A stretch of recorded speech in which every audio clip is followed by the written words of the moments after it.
Welcome everyone to DRC powered by Milestone. It's season 7. We're now on round 3. We'll be driving around Barcelona. I'm Mackie. I am joined today by Def. Def, how are you doing?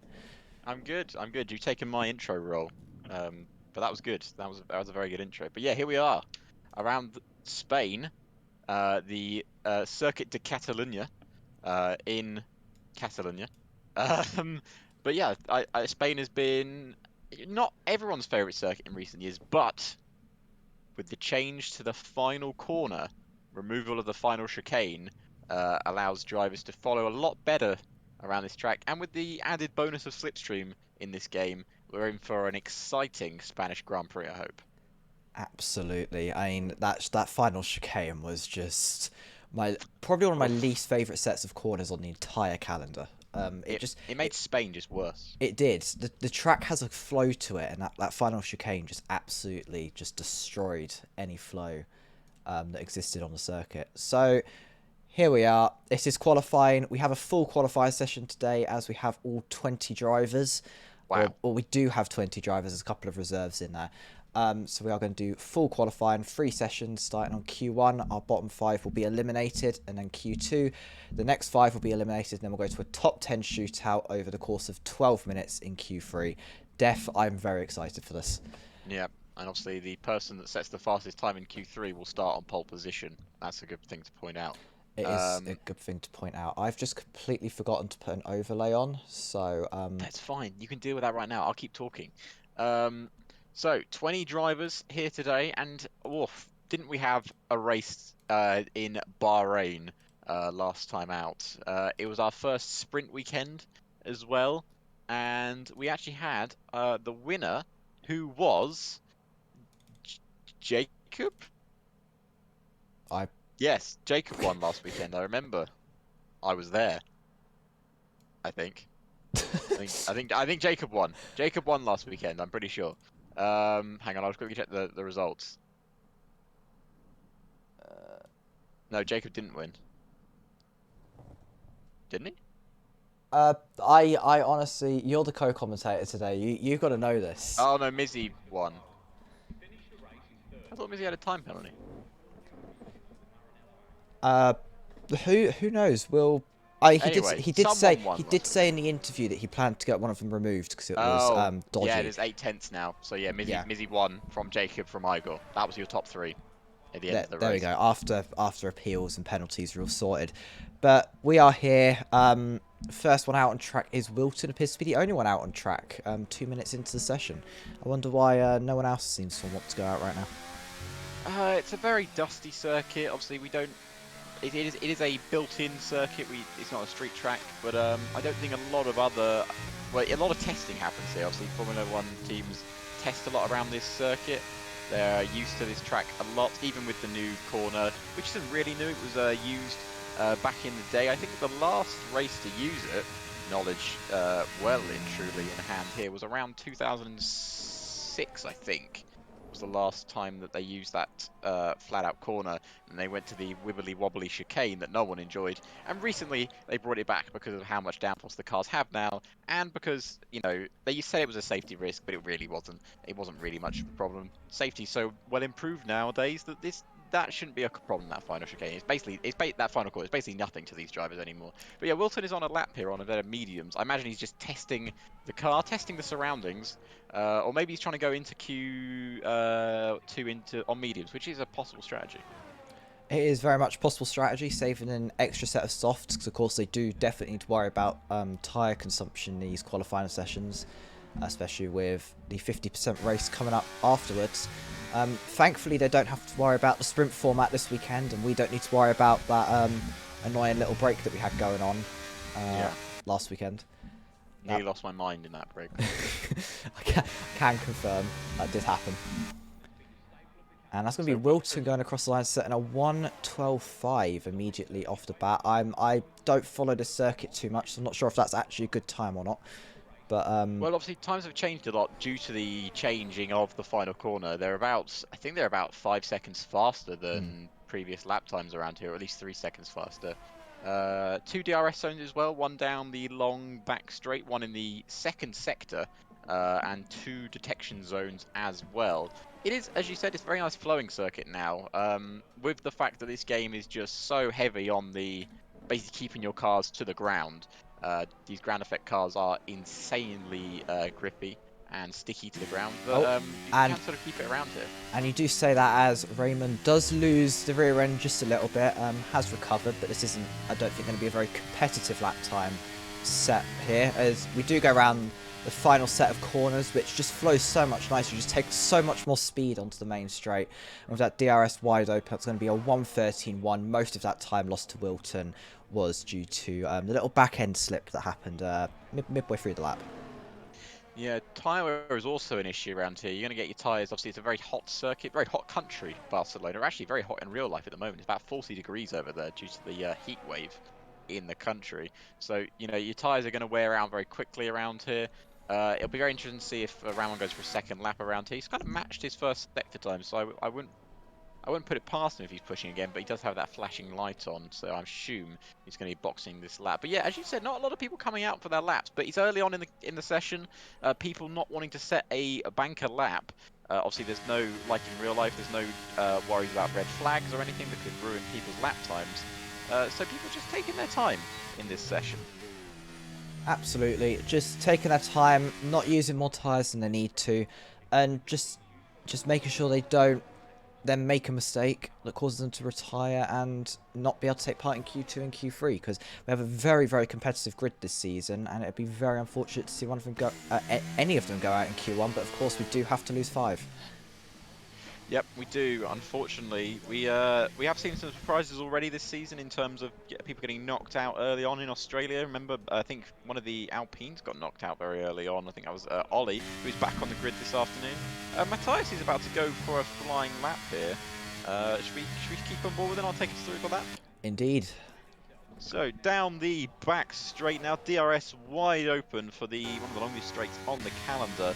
And down into the heavy braking zone of turn 1. You want to ride the curbs on the right and the left here. And this is basically a flat-out right-hander now. Don't want to let go of the throttle all the way up through this corner. Your rear end sticks so nicely to the ground. Another heavy braking zone to the right, and then straight back on the throttle. Run it out as wide as you possibly can here on the left-hand side. Downhill braking zone, easy to lock a front left tyre, but keeps it pointing in a straight line, and then run well on the exit.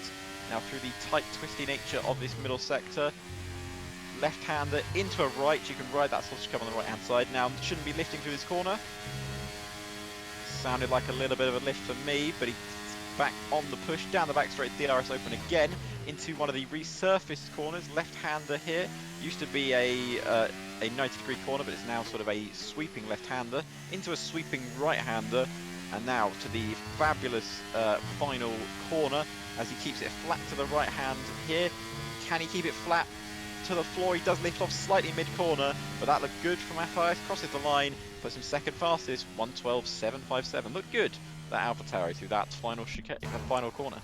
It did look like a very good lap indeed, as we see yellow flags come out for people getting out of each other's way. So we have 3 drivers now to a set of time. Wilson with that 1:12.5. I didn't think it looked too competitive, but judging by the other couple of times, it looks like a very competitive time that has been set. I think we're going to be maybe seeing down to the low 1:12s near the end of the session. Yeah, it'll be very interesting to see actually how competitive that lap time is. Obviously, we haven't seen a lot of the, I'd say, big guns do their lap times. You haven't seen an MKL or a Jacob or a Raid or people like this. But there are people out in their laps. Raid is going to be the next one to cross the line in his Aston Martin. Through the final corner now. That is flat from Raid. Looked very good for the Aston Martin. This could be a good lap time, and it will be. Goes top of the pile with a 1:12.4. A lot of people I've seen already setting lap times on medium tyres here. Yeah, that is a very interesting thing. I mean, the only thing I could think of is they're just trying to save some tyres for future sessions, maybe even the race. Maybe we're going to see some interesting strategies come the races. Forward sets a 1:12.6. Again, we're seeing a lot of times in those mid 1:12. So I think the cutoff maybe for the session is going to be a 13.2, maybe down to maybe a 12.8. So something just to update you on, Splatbeef appears to have lost his front wing. And by lose it, I mean he hasn't got it anymore. Like, completely it's gone. I assume he's had an off coming through the right-hander, the flat right-hander. But anyway, he is making his way back to the pits. Currently 17th place. It is easy to drop something around. Drop something? Well, he's clearly dropped his front wing somewhere.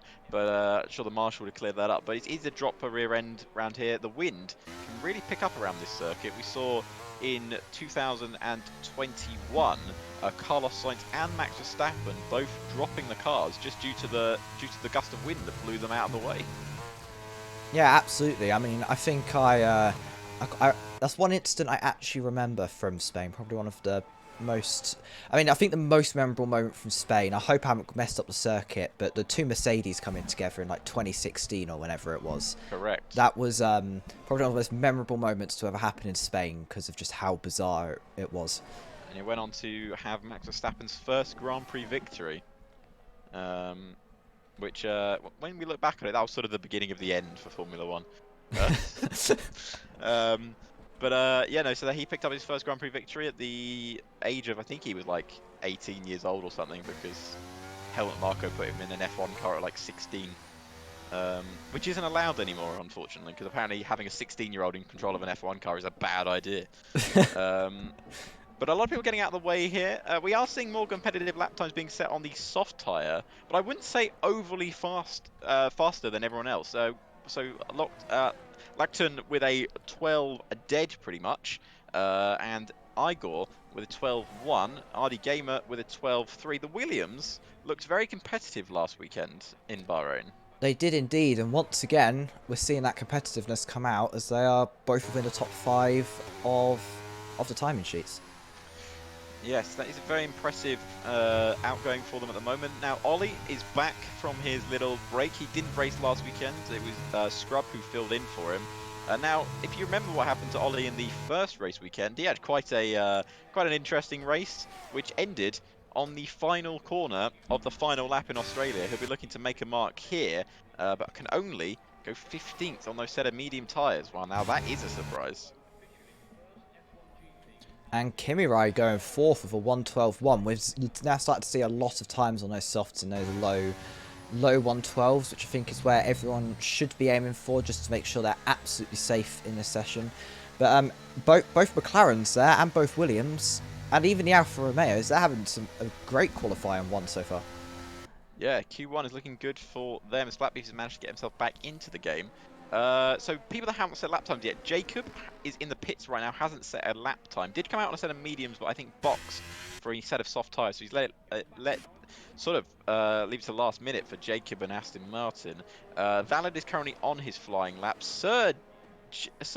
The Williams reserve driver is filling in for Haas this weekend. Just put it second fastest. Williams are going to be regretting loaning out their driver if this keeps up for the rest of the weekend. Is it Jagu?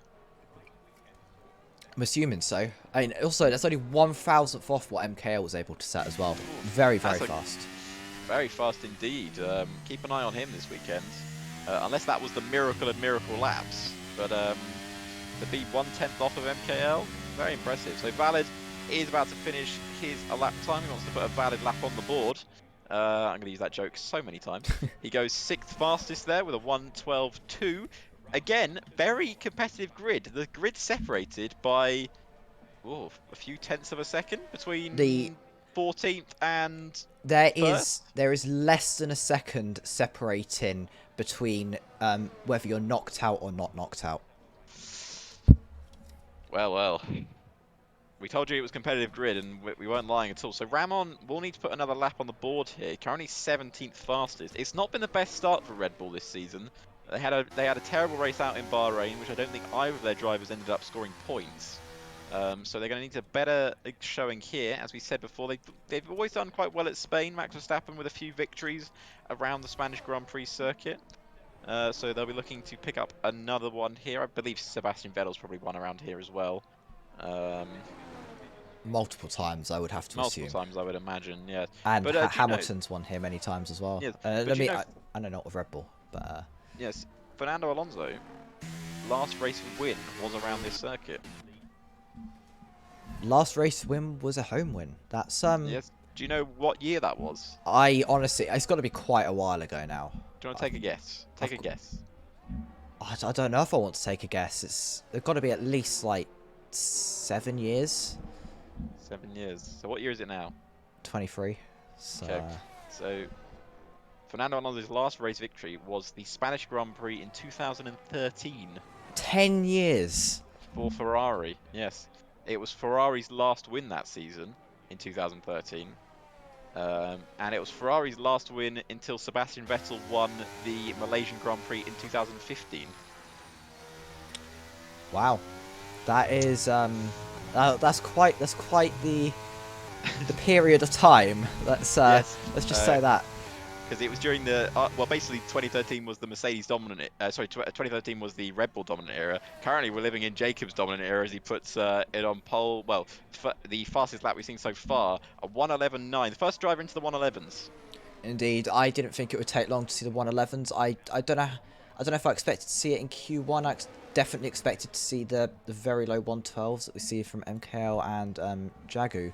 But Jacob there already dipped into the 1:11s. I think Jacob once again is just looking very fast, but I mean that's exactly what I've come to expect from him now. Yeah, he wants that second World Championship title. But who isn't safe right now? Well, let's be honest. Anyone below Raid? Honestly, I'd say maybe even going up to RD Game and maybe even Valid aren't safe. It really depends how much this track's evolved and what those medium runners decide to do. That's true. So a lot of the guys that came out on mediums will come back out on softs. 2 minutes, 10 seconds left in the session. You've got to cross the line before the timer runs out, or you will not be able to set a lap time. Fawaz in the Mercedes right now. Mercedes are currently 13th and 20th. And on a track that they've always done so well at, it'll be upsetting to see them get knocked out. Well, both of them could be knocked out in Q1 here. So Fawaz and Splatbeef need to get lap times on the board. They do indeed, and they very quickly need to get these lap times on the boards. And Ollie as well is definitely one that I very much expect to improve a great amount in the coming minutes. So we've only got 1.5 minutes left. But we're going to see Raid here come around final corner on a hot lap, and that's going to be an improvement up into second. A 1:12 completely flat. That's not something we see very often, and only a few hundredths off his own teammate there. That's 1 and 2 so far for Aston Martin. I am so surprised at how close this grid is. Honestly, it's mind-boggling how close these drivers are together. So Fawaz is 95 thousandths up in the middle sector. Kim Rai has retired from the session. I imagine that's in the pit lane. He believes he is the cutoff point and he is safe. He did a 1:12.1. And as Fawaz comes around the final corner now, he will be one of the first drivers to cross the line.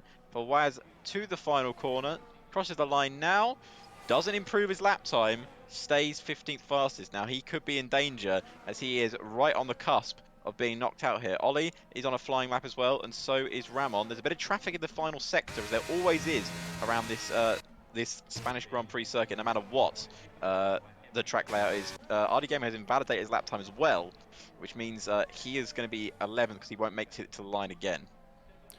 Indeed. So we're seeing already now people committing to what they are. Jacob knows he's safe. MKL knows he's safe. Kimi Rai is probably safe and I think has set himself as the cutoff point for the session.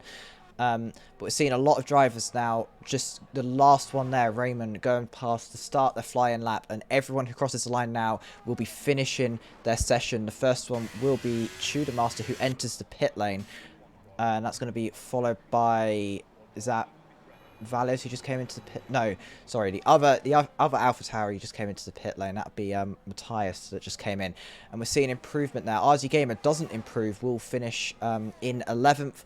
Valid finishes 9th. Thunder Fox is going to finish 17th. It's going to be no improvement. And 4Waz did a second lap but wasn't able to improve, sitting 15th, and that's going to be Splat Beef improving to 13th, knocking his own teammate out into 16th, and Wilton now has committed to 16th, won't be able to set another time. TMC now on the cusp as Fudge McMuffin and Raymond yet to set a time. Seeing lots of improvement across the board. Ollie goes up into 11th position as Penguin is the one to worry about. Penguin now coming across the line will set a lap time of 1:12.2. That is safe. That is 11th place. It's going to move RG Gamer into the danger position. Jagu goes on to takes fastest in the session with one person now left to cross the line. It's going to be Raymond, and I didn't get to see the leaderboard update as I came across the line. It didn't improve. Didn't improve. That's going to be for starting last on the grid there for Raymond, and RG Gamer there just about getting away with it. Yeah, both very exciting into Q1 here, but both Mercedes out in Q1. Wilton also out in Q1. The Alpine driver only 17th on the grid.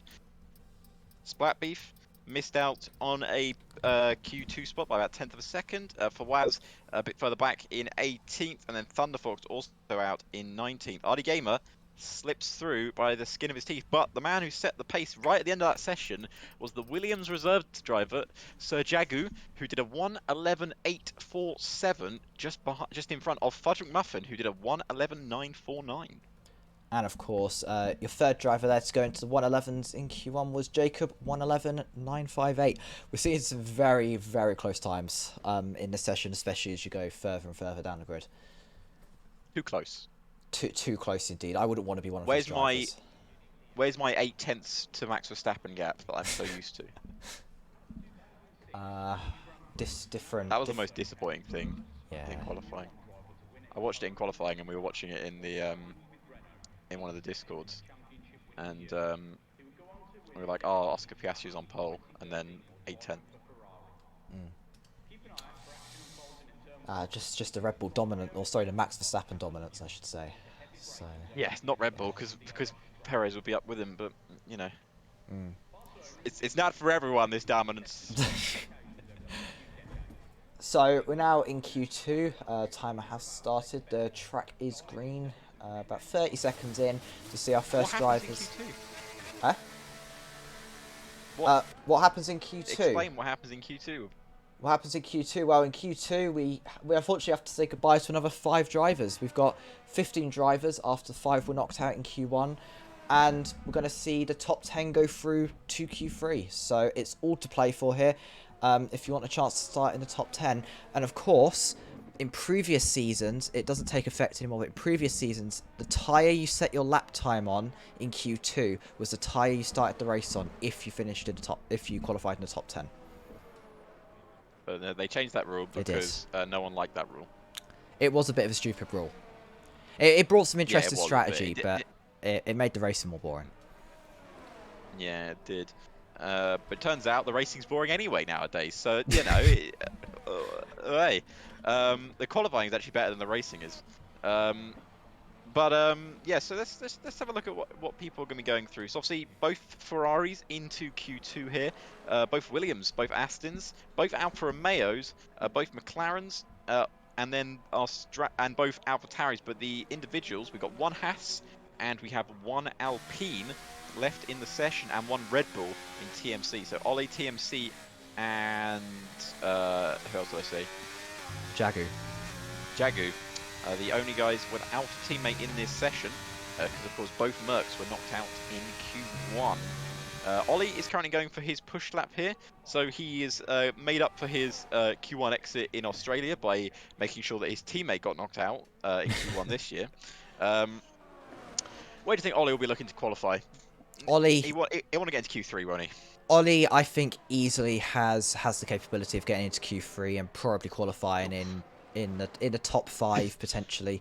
I know he's got the skill, but we'll definitely see if he's able to use it today. And Aston was very close on the exit there of when Ollie was going through that corner. I was very worried he was going to go straight into the back of him. But I just quickly checked my facts, by the way. That 2013 win for Alonso was Ferrari's last win here in Spain. that doesn't surprise me because that's coming off the Sebastian Vettel championships to the Mercedes dominance and a now Red Bull dominance. So because I don't think Seb won from in his Ferrari. I was thinking did he win in 2017, but I don't think he did. I think Lewis did. I think, yeah, I think you are right there. I think I'm right. Yeah. So yeah, Ferrari could be picking up their first victory here since 2013. And Penguin already set in a Unless pretty. Charles won. I honestly I don't remember many of Spanish Grand Prix. Charles Leclerc never wins races, does he? No, not really. He's won like what 3. Max Verstappen has a better pole to win ratio on Charles Leclerc's pole positions than he does. And also Charles now has the most poles in history without a World Drivers' title. That's rather unfortunate. He shares that record with Mr. Valtteri Bottas. Damn. Of all the people to share the record today. I also know that another completely unrelated record, but I'm just a Lando Norris fanboy, so I'm just going to say it. Lando has, I believe anyway, I could be completely wrong, but second of all time most points without a win. Is the person with the most points without a win Nico Hülkenberg? Quite possibly, yeah. Because because I know he has the most race starts without a podium. Because Nico Hülkenberg has never stood on the podium in Formula 1. Honestly, it's such a disappointment. Like, he sad. should have had a podium by now, honestly. Yeah. And he'll never get one because that Haas is terrible. Indeed. But anyway, back to our Q2 session. We got distracted by real F1. Penguin is currently the fastest driver on track, followed by Ollie, and then Tudor Master, Fudge McMuffin, Sir Jagu, and TMC Jacob. Now goes into the 1:11.7s. That's a very competitive lap time, a lot faster than his rivals behind. His rivals not finding as much pace in this second qualifying session here. Indeed, but we are yet to see MKL, Lacton, and Raid set the lap times, so we'll see what happens. I definitely expect them to be set on 1:11s. In fact, I believe was that someone coming across?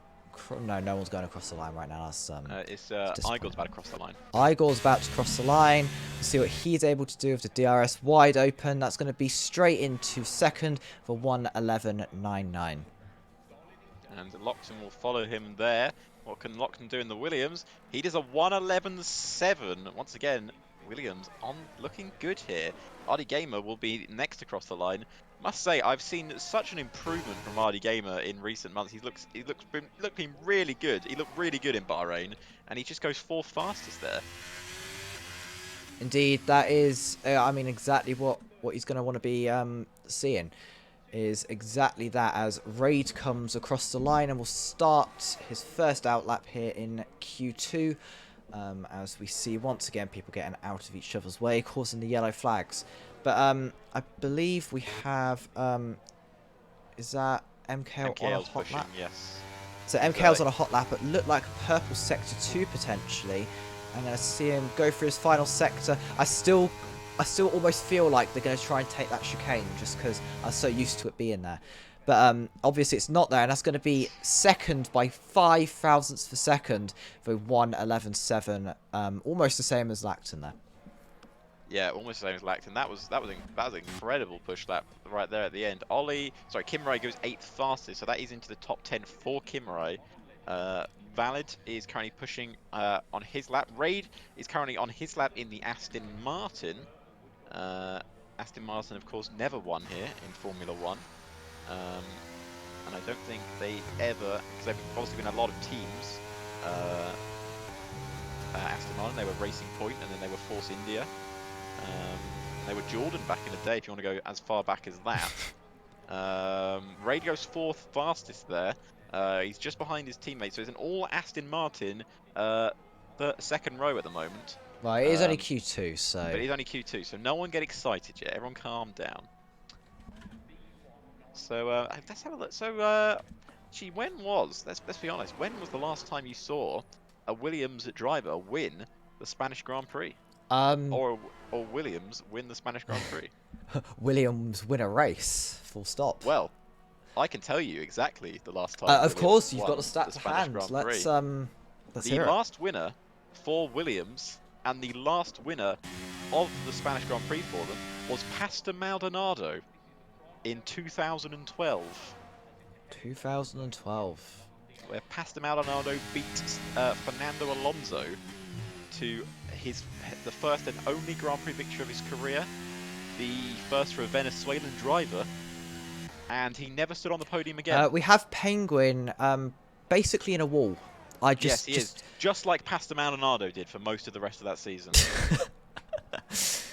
Let's hope he doesn't beach it, because that is possible in this game. It is possible to beach the car. It looks like he's got the car going. Nice to see him get on the track. There we go. Safely out of the gravel. Car will keep going, and hopefully he'll come into the pit lane, put on a fresh set of tyres, and go again. He's lucky, to be honest, because of how hot it is in Spain. That gravel is probably baked to, like, Kingdom Come, so it probably allowed him to run over it quite well. So, who's in trouble here? Someone I just want to mention. Sir Jagu lost some pace between Q1 and Q2. Yeah, I have just noticed that he's lost 7 tenths on his Q1 lap. He's just set a purple first sector, so maybe we judged him a bit too quickly. He has. We'll follow him along for the rest of this lap, but I'm very surprised to see him down there, even on his first lap. But purple lap, that's always a good thing to see. As gonna wait for the sector 2 and 3 line to come along as we go into the second DRS zone. DRS wide open. It's quite a short one, all things considered, across all of the circuits. That's going to be a purple sector 2. It's 5 tenths up on his lap. But once again, I don't think that lap's going to be safe enough, and he will have to go again. Right, it's only 6 tenths at the moment overall, so unless he finds a lot in this final corner, he might need to go again. So 6 tenths will take him 7th fastest. Let's see what he can find in the final corners. Comes across the line, look, planted through that final chicane, goes 4th fastest with a 1:11.785. Well, I think that might keep him just safe. Very good final corner. That might just be enough. I think our cutoff here is going to be around where Matthias Igor is. And Igor, yeah. Yeah, I think you need a 1:11.9 to be safe into Q3. Obviously, we only get as Mackie said at the start of the session, only the top 10 go through, and this man, Ollie, is not inside the top 10 once again. Is it going to be... It's been a tumultuous week for Alpine in real life. Is it going to be a disaster for them here at the Spanish Grand Prix? It absolutely could be. Ollie did not improve in the first sector. Was about 500ths down on his previous time. So he's going to need to pull something brilliant out of the second sector, which, considering there's not many corners to gain traction out of, could be very difficult. But we're going to see now as he goes through, I don't know what turn number that is, but I don't know either. So professional. We're going to go through the sector line now. It's going to be 900ths up, which is not enough to get him into that top 10. And I'm not sure how much time he's going to have to be able to go and set a final lap after he's done his in-lap. He's going to need a monster final corner if there's going to be any chance of Ollie getting into Q3 here. Around the final corner, it looked planted off board. What will it do when he crosses the line? Only 9th fastest and a 1:12.1. I don't know if that will keep you safe there, because there's 5 drivers that are very capable of putting in lap times to knock Ollie out of the session. So, has he got enough time to send it back to the pits and try again? Oh, Igor almost drifting it through turn 5 or whatever that is down there. That was. It's a turn number. It is a turn number. It's like, yeah, I think it is 5. I might have actually got that correct. But once again, we're going to see if Igor is improving. I think Igor might just about be safe, but he'd obviously like to improve just to confirm it. But it is 1.5 tenths slower than his previous lap time. So he's going to need an absolutely monster Sector 3 if he's going to improve here at all. And I don't know. I think he's backed off. He has backed off. He's going to enter the pit lane while he's still got a chance and go out again. Yeah, it makes sense, to be honest with you. You don't want to be risking anything. Ollie will probably get back into the pits just in time to try again. Unless he's been on a charge lap this lap and he's going to go for a second push lap. It is possible to do that, but he decided to pull into the pits. So, your bottom 5 at the moment. Penguin, who is on a flying lap right now and has just set a middle sector that's a 10th up in the middle sector. TMC goes 8th fastest. Now, that is a massive improvement from TMC, but I don't know if that keeps him safe. It's going to be tight. It's going to be a really close cut-off time. Let's see what Penguin can do through the final corner. Where can he put his Alfa Romeo? Can he put it out of the bottom 5? Well, he can put it 5th. That's a lap that will keep Penguin safe, and that puts Ollie back into the bottom 5. Pressure now on the Alpine driver. Indeed. Ollie now is definitely... of all of the people there in the bottom 5, Ollie is definitely the one that I most expect to be able to get out of it. RD Gamer as well has shown himself to be very quick in the last couple of races, so I wouldn't be surprised if we see him in the top 10. But I'm not sure if Fudge McMuffin or TMC's time are enough, or even Igor's time at this point, because there are some very fast drivers that are below him. Tudor Master just found 5 tenths in the middle sector. I don't know what his first sector time was, but I think he's about to improve massively. Let's see what Tudor Master can do in the Ferrari. He crosses the line now, goes 7th fastest. That's pushing Igor down further, and it puts Matthias down further as well. Is Raid going to be sweating a bit here? I think Raid might just be safe, but if everyone improves behind him, above him, Raid could just be on the cusp at the end of this qualifying session. Absolutely. I mean, the cut-off we said was Igor. I think it might even be as high as Raid now, or maybe even Penguin if it really depends. Penguin's out. Penguin and Sir Jaguar are out. They think they're not safe, which I don't know if they are, to be honest with you. Penguin has just finished his lap, so he might just be on an in-lap. I don't know if he's got enough tyres or anything to go again, but he might have to just absolutely risk it, because we're going to see RZ Gamers on a fly-in lap. As we come to the Sector 1 timing line, and that's going to be only 300ths faster, so he's not got the pace right now to get himself out. But obviously Sector 1 is quite hard to find time. Sector 3 is where most of the drivers are finding most of their extra time. Kimi Rai on a fly-in lap 800ths faster, and other drivers also on laps. Matthias has just started a lap. Tudor Master is not on a lap, is 5 seconds slower, and Fudge McMuffin has 4 tenths. Oh, wait, no, that was on a previous lap or something. I don't know, I haven't gone past the sector line yet. RD Gamer's found a 10th in the middle sector. He slides his way round the left-hander.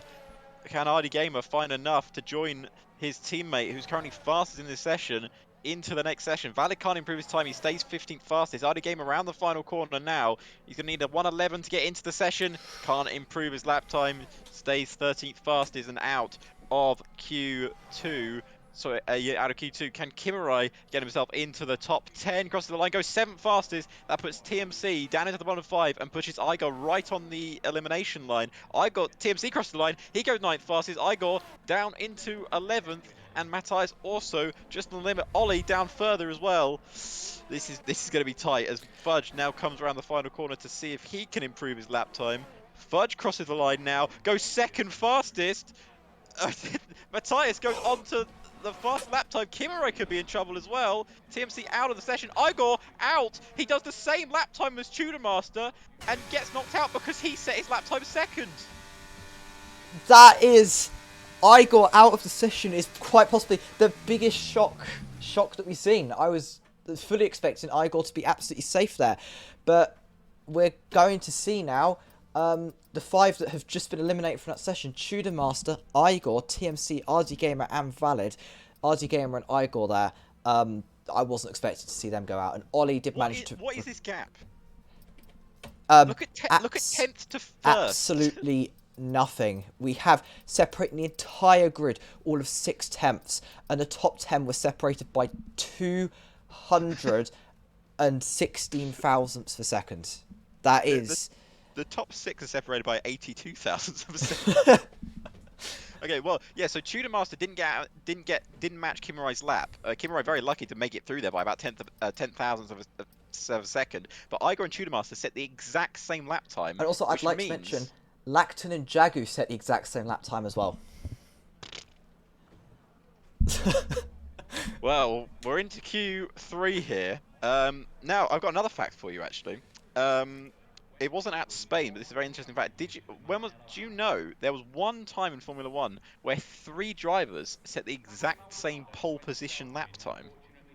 I did know that actually. I can't remember the year or the race or It was anything. 1996 or 7. Um, But no, it was it was I, 96. I do remember hearing that had happened at one point in time.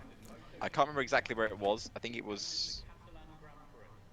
I can't remember. But Jacques Villeneuve, Michael Schumacher, and Heinz-Harald Frentzen set the exact same lap time in qualifying, which meant because Jacques Villeneuve set his time first, he started on pole, then Michael Schumacher, and then Heinz-Harald Frentzen set it afterwards. But yeah, that has never happened again in Formula One. But after so many people set the same lap time in that last session, we're going to see something similar in this session. But yeah, so into Q3. Ollie does make itself into Q3. The lone Alpine left in this session. Jacob and Raid, the only 2 drivers that have got 2 drivers into Q3. Aston McLaren. Martin. McLaren. Oh, and McLaren, of course, yes. I was getting onto that. Good, you pointed that out. Lockton, the only Williams left in this session. Penguin, the only Alfa Romeo left in this session. Probably not the Alfa Romeo you were expecting, but Penguin is a very fast driver. Fudge looked to have solid pace at the end of that qualifying session. He went second fastest at one point in the Ferrari. Sir Jagu back on the pace in the Haas, and Matthias sneaking through into Q3 as well. But he put a very good lap time right at the end of the session to put himself, I think, first in that session. But this is now the battle for Q3. The first drivers setting their first lap times. This is the teams, as we said, can't do anything else now. This is down to the drivers. This is where they earn their money. Indeed, this is definitely one of some of the most important laps they've all set in any weekend, as however they qualify now is how they will line up on the grid and start the race, which will be happening immediately after the session. We have 10 minutes left in the session. We have a few drivers out on the track. I think we have half the drivers, 5 of the drivers out on the track. A couple of them still on their out laps, but Fudge McMuffin is first in line to set a lap time on the circuit, go through sector 1. Of course, it's going to be purple. It's got no choice other than to be purple as the first one to set a sector time. But Def, have we got any predictions of what's going to happen in the session? I don't know if I can make a prediction. Everyone seems to be changing around positions. It's anyone's pole position as it stands. I think any of the top 10 here could get pole on the basis of that final qualifying session. As we said, 2/10 separating. Well, no, I think less than that, separating the top 10. There was 80,000 separating the top 6. So it's anyone's pole here. Fudge will be the first man to set a lap time, and that will be the lap time they're all chasing. He is squirming that Ferrari round the corner, but Ferrari looking for a pole position here in Formula 1 at the Spanish Grand Prix. Fudge crosses the line now. There's only a 1:12.6, slower than their first sessions. Penguin, there's a 1:12.1, and that is provisional pole as it stands. Ollie crosses the line, sorry, 1:12.1. Ollie's a 1:12.0. Lockton crosses the line now to do a 1:11.4, and that is provisional pole as it stands. That is half a second faster than the rest of the field. I wouldn't be surprised if some of these guys are on used sets of tyres. But something else I'd like to mention very quickly for you. It's got very dark around Spain. Absolutely. I was going to mention, are some of the drivers struggling because the track has cooled down potentially? Damn. Now that's close. Matthias puts it onto the front row, but misses out by a few thousandths of a second. To be exact, 12 thousandths of a second. But yeah, as you said, maybe the fact that the track has got cooler may not be helping certain drivers. It could help other drivers though, if their tyres were overheating. But we're going to see Some of the big guns set their lap times. Now, Jacob on a flying lap here. MKL also on a flying lap, along with Raid and Kimmerai. Both Astons, both McLarens, looking to set the pace here in Q3. Lockton with a 1:11.4 and Matthias with a 1:11.4 as well. Let's see what these drivers can pull out of the bag here. I'm expecting very small margins. Very, very small margins indeed. It's I mean, you can already see there's there's a hundredth of a second separating the top two of Luckton and Matthias, and we're going to see here the first set of the next runners going to be Kimirai coming through first, go through the final corner. I heard a little bit of a lift there, it sounded like. Maybe not quite confident. That's going to be third place for Kimirai. That's going to be first place for Jacob. A 1:11.34. That is an absolutely insane time. And Raid then comes in a 1:11.59. And MKL, a 1:11.35. Def, what am I seeing? This is crazy. Like I didn't even see this gap in Creator Series last night. This is wild. We know the Spanish Grand Prix now is a very different circuit, and obviously people clearly are being big fans of the circuit. But man, I did not expect there to be a few hundredths of a second between, well, the top 5, maybe even Yeah, more. But Jagu is on a lap here. There's 2/10 between the top 5 right now. That's all that's in it. And they've still got enough time to easily go and set another set of lap times. So Yeah. it's not over yet. Anyone still has a chance, even though Jacob has that provisional pole. Well, Jagu comes around the final corner now in his Haas car. Where can he put this Haas car? Can he put it onto the front row? It's only 6th fastest, 1:11.6 at the moment. But everyone will have another lap to go. But yeah, there you go. There's your provisional top 10 in qualifying. But with another set of laps to come, and I assume people on fresh set of soft tyres, like Fudge, who has decided to run against the grain and come out already on a set of soft tyres, where can he put his car? He was only 10th at the moment. I imagine he had a used set of tyres he used in the first lap. Should we stay on board with him and see what he does for this lap? Indeed. He's the only one currently out on track other than Jagu, who just finished a lap. So definitely follow on with Fudge McMuffin. It goes through the first corner, looking very, very smooth. Not seeing any major mistakes going through that corner. Very fast corner through turn 3. And it's going to be end of the first sector. And that's going to be 3/10 up already. 3/10 up in the first sector alone. You can't really make up a lot of time in the first sector due to a short nature and basically it being 2 corners. But Fudge will now look to make up that time in the middle and final sectors. He's looking pretty pacey in this Ferrari here. Ferrari, as we said, last win 2013 for Fernando Alonso. Their last pole around here, I think Charles Leclerc in 2022. Fudge 5/10 up in the middle sector. He is finding pace. He is finding time in this Ferrari car. He is running against everyone else in this session. He was first to come out of the new set of tyres. Runners, what can Fudge do? Out of the final corner now. He's going to keep it flat. A little lift on the Ferrari car. Fudge to cross the line. It's only 7th with a 1:11.7. And with the lap time he was producing, you think that was near pole, but because of how close everyone is, that doesn't get him anywhere near. But I reckon Fudge has another set of tyres here. Absolutely. If he can speed around the circuit, which I'm seeing absolutely no delay in him doing his in-lap now, absolutely has enough chance. But a 1:11.78 is still a very, very respectable lap time. It just shows how tight the competition is here in DRC Tier 1. Have you shown the gaps to the leader? I can. There you I go. know people can probably see it with their eyes. Gap to leader there. It's 100th of a second between first and second, and then it's still only 7/10 between the top 10 and the top 5, separated by only 2.5 tenths. Yeah, madness. So Penguin is the first driver out of the second set of laps in the Alfa Romeo. He is the slowest driver so far, but as we said, it's not by a lot. A couple of tenths of a second would move him up a couple of places. So Fudge is coming into the pit lane now. He's got 2 minutes 40 left on the clock. If he does have another set of tyres, and that is a big if, I don't know if he if he made it out of Q1 on a set of mediums. I'm not entirely sure. He might have another set. If he does, then he could be in prime position to fight for pole position. The Alpine is the first one out. They've got to get that Ferrari into the garage quite quickly if Fudge is to come out again, because they do not want to be wasting any time. It's not a long outlap around here due to the track having a shorter nature. But yeah, let's see. Let's see now. This is it. The gloves are off, and figuratively, not literally. Keep your gloves on, guys. But yeah, let's see. I don't know how to call this one, Mackie, and I don't know if you're gonna even make a prediction. I am not making a prediction at all. Anyone here has a chance to get pole. Anyone here has the chance to be the unfortunate one who ends up in 10th. Fudgy's back out again. It could be absolutely anything. So Fudge does have another set of tyres left, and he is willing to risk it all here in qualifying. I didn't see any rain on the camera there, did I?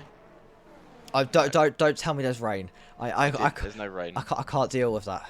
There's no rain at the moment. So Penguin is the first one to push on his flying lap here. Let's see what his first sector time is. It's a 10th up in the first sector, which is a purple first sector for Penguin. You think a 10th's not a lot? It's huge. That is a huge first sector time for Penguin, as he will continue on this qualifying lap, hopefully not to get held up by the McLaren there. The McLaren, I'm sure, will move out of his way during this middle sector. He does pulse to the right-hand side there. Penguin, does he lift? Not at all, not at all. He is keeping that one flat to the floor. Let's see what Penguin's middle sector lap time is. It's 2/10 up. It's a lot, but it won't move him too many places. That's only 3/10 he's found. It is only 3/10, but 3/10 is a lot of time, and this third sector is really where you make and break the lap. I was going to see here, will there be a lift in the final corner? A very, very tiny one, it sounded like, but we're going to go through and see. That's going to be 4/10 faster, a 1:11.6, but it's only 7th place, and he's not going to be able to set another lap, I don't think. 6,000s off of P6, even a slightly bigger margin off of Raid, but not by a lot. Ollie is pushing as well. He's currently P10. Jacob, MKL, Lockton, Matthias, Raid, Jagu, and Fudge will be the last one to start a flying lap here. It is anyone's game who will get pole position. We'll try and keep up with everyone we possibly can.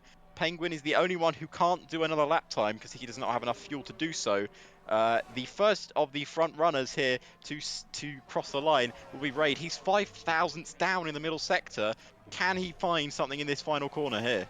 He's got to, because you do not want to be down on your time right now. It's far too competitive, and not improving would be an absolute disaster, and it's going to be no improvement. Sorry, it's going to be 400ths of an improvement, but that's not enough to move up a position. That's going to be at most 5th now for Raid on the starting grid. Locked has made a mistake.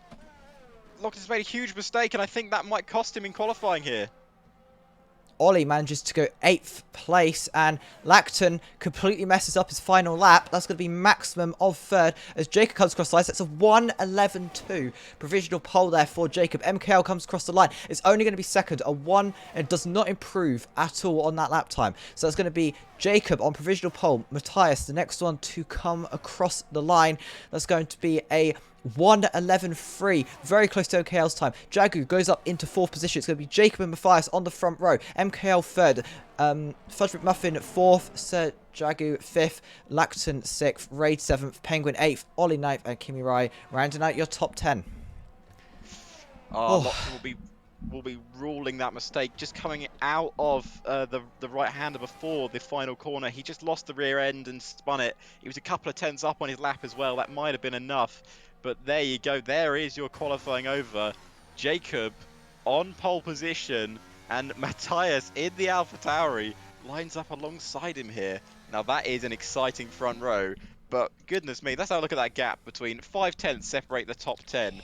But there's not really a lot in it between everyone. Jacob, of course, setting an all-important lap time there. The Dane putting it on pole position. The last Danish driver to put on pole position was Kevin Magnussen at Brazil 2022 in the Haas.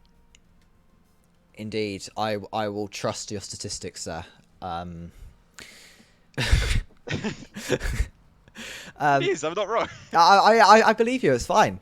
But yeah, Jacob, Matthias, MKL, Fudge McMuffin, Jagu, Lacton, Raid, Penguin, Ollie, and Kimi Rai. That is going to be your top 10 for Spanish Grand Prix here at Circuit de Catalunya, Barcelona. I've been wanting to say that all night. Fair I enough. don't You know say it why. well. You say it a lot better than I did. Yeah, you should have heard it off stream. It was Yeah, it was great. It was great. I won't repeat it now. It's not funny. But no, it's it was good. But that was exciting qualifying session, and we have looks like a dry race here. But of oh, course, no formation lap. We must keep an eye on the thing. There is no timer anymore, so we have no clue when the race is going to start. okay. Any last minute prediction before we get to lights out, No, Matthew? I don't think I want to make a prediction. No, because we'll curse someone. I think many drivers here have a chance of doing very well, and many drivers will do well. That's my prediction.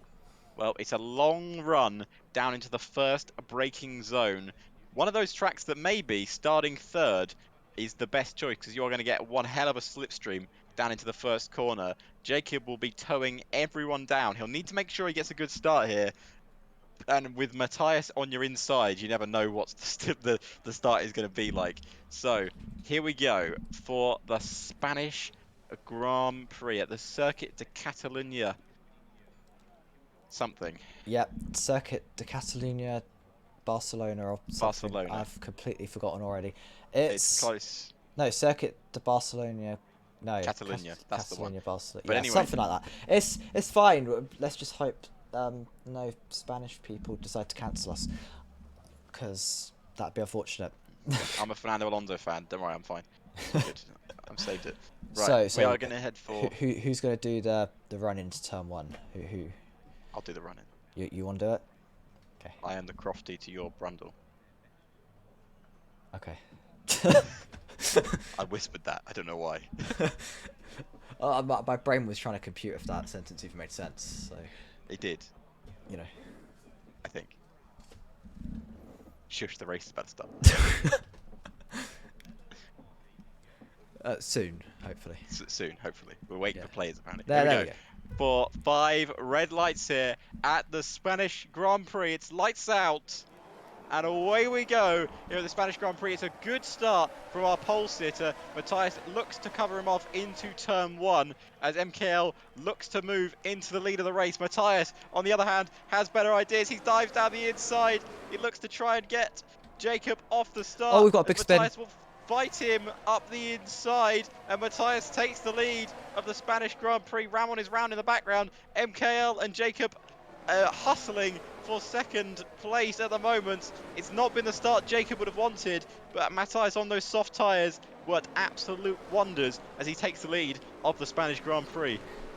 Indeed, and just what I want to mention here is Matthias is on the soft tyres along with Valid and Splatbeef. The rest of the grid are on the mediums, apart from the bottom 2 of Wilton and Raymond. They have started on the hard tyre. It's not been a good start from those Williams drivers. I imagine because of their different tyre strategies. Ollie up into 6th and Jagan up into 5th as well. Igor up into 9th. It's been a good start from him. He started 11th in this race. TMC currently down to 15th. Wilton not making up a lot of place at the moment, but there we go. There is your leaders at the start of the Spanish Grand Prix. Matthias leads from Jacob, from MKL, and Matthias already pulling to the right-hand side here to not allow a slipstream down turn 1, but I don't think he's worried about the leader. I think Jacob's got to worry about MKL behind. MKL, will he pull down the inside? The McLaren goes for the move into turn 1, and MKL takes second place away from his championship rival, Jacob. Indeed, that was a brilliant move from MKL. Just took the space the moment he saw it. But Jacob here is coming back. He's not letting MKL get away, but Matthias is getting away. I've been corrected again in chat that I need to say Matthias and not Matthias. Oh, I don't care. People can complain all they want. That's not saying it how I want. I don't really care. But anyway, he is currently leading the Spanish Grand Prix. Jacob, as you said, is within DRS range. DRS, of course, not available until the 3rd lap after the race begins. But everyone keeping it pretty clean at the start of the race. I know there was an incident towards the back. Ramon is now about 7 seconds off of the pact. We've got a battle in the midfield between Fawaz and TMC. I think TMC has disconnected, unfortunately.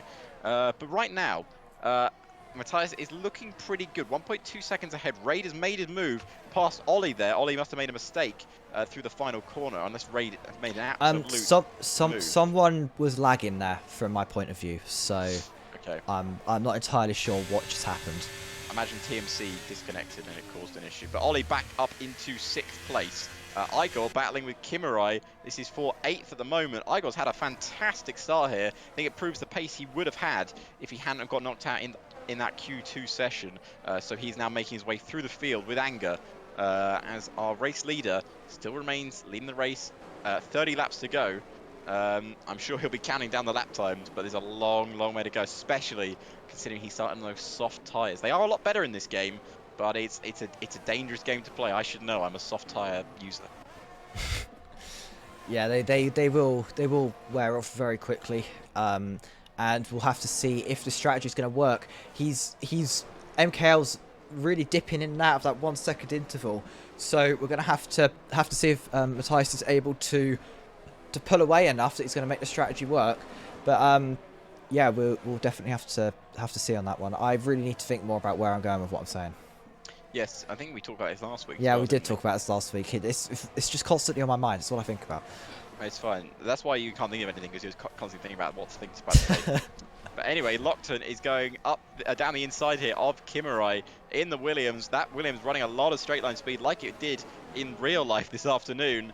And Lockton up into 9th place after a pretty mediocre start. He's making his way back through the field as Fudge Muffin is, I'd say, running a good race here in P4. He was obviously on the podium in Australia. And I think he told us that he felt that Spain could be a good racetrack for him. He could, and I think the only problem he's got right now is having the Williams reserve driving for Haas of Sir Jagu behind him, which is going to be pressure him just a little bit. Hopefully no one there makes a mistake. So DRS open. Someone just went really off. Someone's made a mistake. It's Ollie. It is Ollie who's made a mistake, and he's brought it back on through the escape road. And he's down into 12th there. Alpine are having a real awful time in real life as Otmar Saf left the team today after saying one of the weirdest quotes I've ever seen on a press release. I won't repeat it here, but do look it up because it is abundantly weird. Jacob now within 0.3 of a second of MKL. I assume you know what I'm talking about, Matthew. No, I haven't actually seen it. I haven't followed the Otmar story too much. Oh, down the inside, Penguin. Oh, he's round. And he's down to 18th. Indeed, it's down to 18th. Has now lost a few seconds to the back of the pack. Penguin's race has gone from good to bad very, very quickly. We're going to have to hope for a safety car if he wants a chance to get back up into the points positions. There's always that possibility. That absolutely is always a possibility. It is DRC after all. Safety car is quite prominent around here at the Spanish Grand Prix. We have seen quite a few of them over the years. I don't know the exact percentage, but I think a lot of races recently have had safety cars at the Spanish Grand Prix. But yeah, so Matthias leading the race here for AlphaTauri. AlphaTauri's last race win in Formula 1, of course, was the Italian Grand Prix in 2020 when Pierre Gasly won the race. MKL currently in 2nd place. He was actually being chased down by a McLaren that afternoon as well. And I believe Lance Stroll also finished on the podium in a Racing Point, which is now the Aston Martin. So we're getting a Monza 2020 rewrite here. But instead of Pierre Gasly, Carlos Sainz, and Lance Stroll, it's Jacob, MKL, and Matthias. And Lockton just went straight past Igor, and that's going to be 7th position now for Lockton. And that was done through the first couple of corners. It was a very, very clean Williams straight line DRS speed is ridiculous. Absolutely.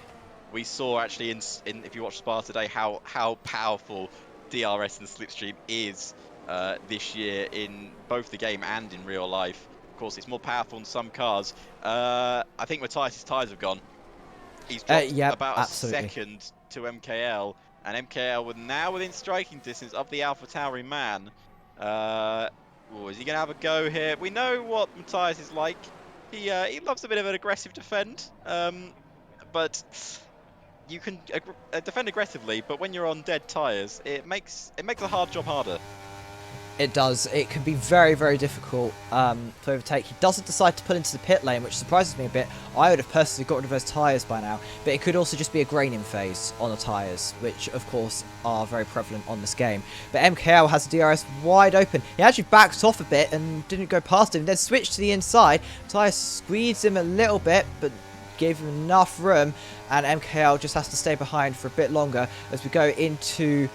Well, we've got quite a bit to go before another DRS zone opens up, but MKL definitely catching on the straights. He's going to go into the corner, doesn't look for anything. He's going to stay behind Matthias until he can make a move, but he's got Jacob behind him, which is definitely going to be on his mind. It was very odd there from MKL. I don't exactly know what he was doing. I was riding on board with him, and he sort of he was kind of sitting in the middle of the circuit behind Matthias. I wonder if he thinks there's no point really battling the race leader because he is on a very alternative strategy to MKL, but very odd indeed, very odd indeed. I'm sure we'll see a move happen this lap, because every time MKL does that, he's backing up the pack, because Fudge is now involved in this battle for P1, along with Jagu, and I suppose Raid is also involved. Igor has found his way back past Lacton.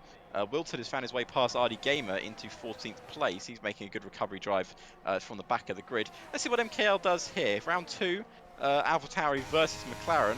Assume we're going to see the McLaren blast past the AlphaTauri here as he pulls to the inside, and MKL takes the lead of the Spanish Grand Prix.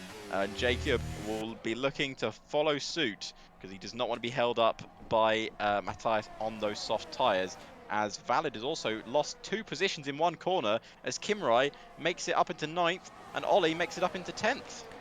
Ollie making it back up into the points, as well as Kimirai getting an extra points paying position. But of course, we were very early in this race as Matthias looked to almost be trying to go around the outside of MKL, but doesn't quite make it. And Jacob almost looked to try and capitalise on the situation, but also didn't make anything stick. They all sort of just ended up in a traffic jam in the middle of the corner. Matthias's tyres are absolutely struggling here at Spain. You can just see how much he's struggling, but you got to question.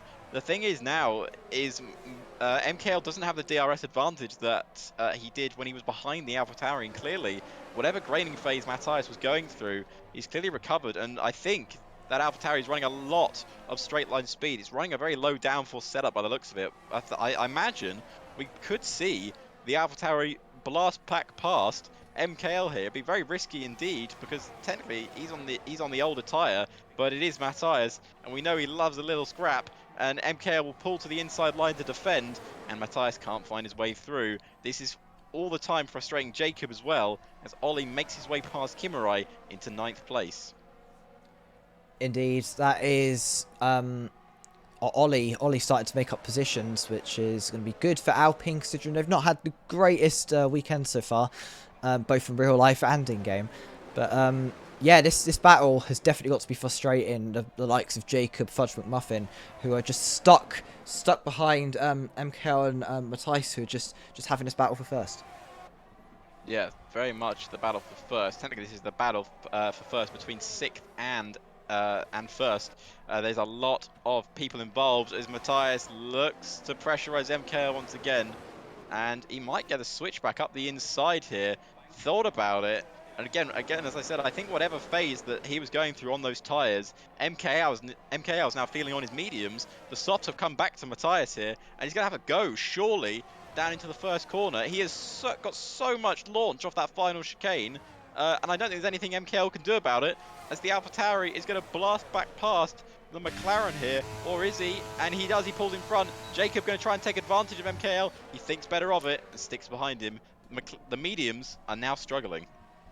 The mediums are now struggling, but I think MKL's mediums are struggling more than Jacob's mediums, because Jacob looks to be attacking here. As Forbaz and Tudormaster have a battle for 12th and 13th, but we can't let that take our attention away from this lead battle that is currently happening. And I think Jacob's just waiting for the perfect time to strike, while also having to manage Fudge McMuffin, really starting to pressure from behind. Yeah, Raid, of course, also involved in this battle. The thing with Aston Martin here is they've got 2 cars in the battle for P1. Kimmerai down in 11th. MKL's all on his own in terms of teammate fights. Same with Matthias, you could say as well. Valid down in 10th. But yes, 6 cars at the moment battling for P1. Who would have said that at the start of the Spanish Grand Prix? Not me. No, not me either. That is, it's not what I was expecting. I should have gathered it from how close qualifying was, but it's going to be such a close race. I think it's going to come down to strategy and tyre management.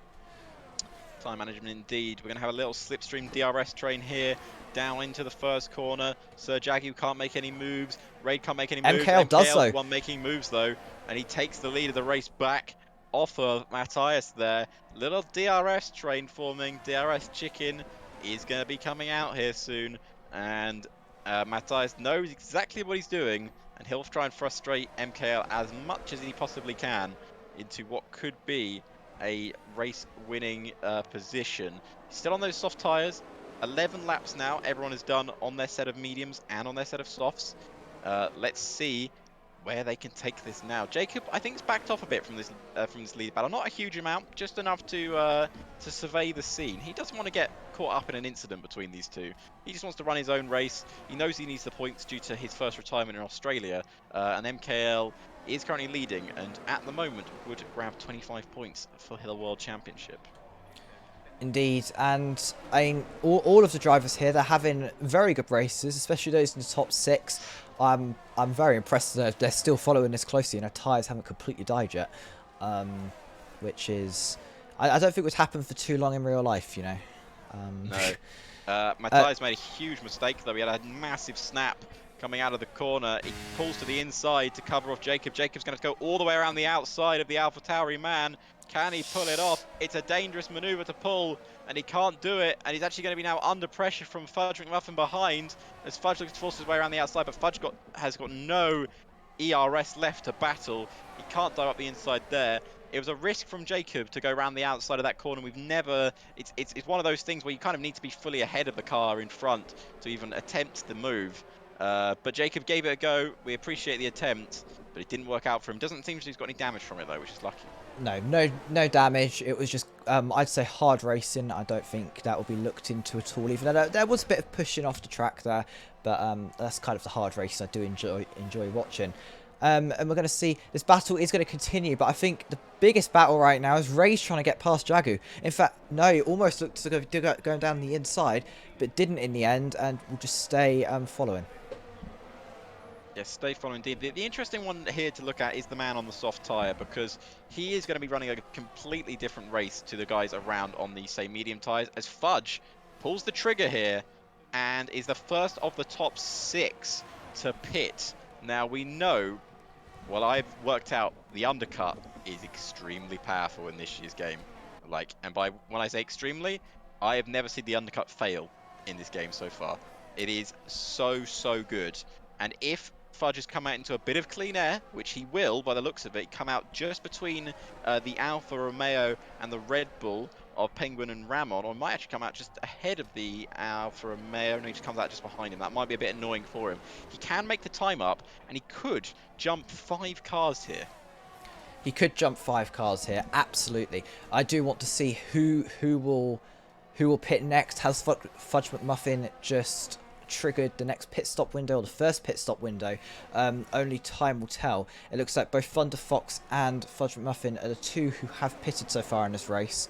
So we're going to have to see. Will they, as they come through the final section of this track, Sector 3, they're going around the penultimate corner now. Leader MKL enters, and will we see anyone enter the pit lane? MKL doesn't pit. Jacob, Matthias and Jagu don't pit. No one covers him off. Don't think Raid pits either. No one has pitted from the top 7, so we will see if that undercut is going to work now for Fudge McMuffin. Well, Fudge has made his way past Penguin. Penguin held him up a bit on that flying lap, but obviously he's not a back marker. He's not obliged to move out of the way. Kimurai is battling Valid. This is for P9 and 10. Valid loses P9. He's now down into P10. Splatbeef does pull into the pits as well, so the first Mercedes to pit this afternoon. I'm very surprised that no one in the top 5 decided to cover off Fudge. That is especially Matthias as well. I would have expected on those soft tyres, he's clearly started to lose pace. MKL's pulled away 8 tenths now. I'd expected to maybe consider pitting to try and cover it off and have that race with Fudge McMuffin. Yeah, it's going to be very interesting to see actually what happens here, because I would have covered off Fudge. I know it's a very risky strategy because of where we are, 20 cars. It's Spain. It's tricky to overtake here. That's not down the main straight. That someone would try and do it, but obviously you can get caught in a lot of traffic around this circuit. Anyone still? No one's going into the pits. Are all of these guys sticking it out for a one-stop strategy around Spain? I mean, it's the only thing I can think of. We're now approaching the halfway distance of this race. We've got Valid entering the pit lane, coming off those soft tyres. Oh, Kimrai was in the wall, I think. He's in the gravel trap. He's okay. He's carried on. Managed to not beach it. Looked like to be struggling to get it out of the gravel, but is going again. But is going to have Penguin probably overtake here as well. Looks like Jacob is getting ready to make a move on the now struggling soft runner that is Matthijs. I don't think it's going to be too long before this move is He's got to be in this lap. He's got. I think Yeah, he's really struggling absolutely. on pace. Even if he wants to try and do the one stop, if he's going to try and do the one stop, he should have started on mediums. I think this will be a two-stop strategy for Matthijs. It'll be interesting to see what tyre he pits onto. If I was him, I'd personally take another set of softs and go mediums for the final stint. But I will. I'm curious now And what he's actually. I don't think so. I think he'll just throw on a set of mediums and go to the end. I think that's absolutely a possibility. It's a long stint. I mean, they've already done 14 laps on the mediums, and they're clearly fast still. And he does. So we'll. In fact, I think I'm going to follow this pit stop, see what happens, see what the engineer and the driver have decided to put on the car. They've got to wait quite a while till he gets to his boxes. Keep an eye on Fudge. AlphaTauri is right at the end. We will have to keep an eye on where Fudge McMuffin is, as that is definitely who we're aiming to see. That is going to be a set of mediums go on the car, as I have predicted. I reckon they'll make it to the end absolutely fine. Fudge has got him. Easy. Yeah, that undercut, that is mad. But it is hard tyres on Fudge's car.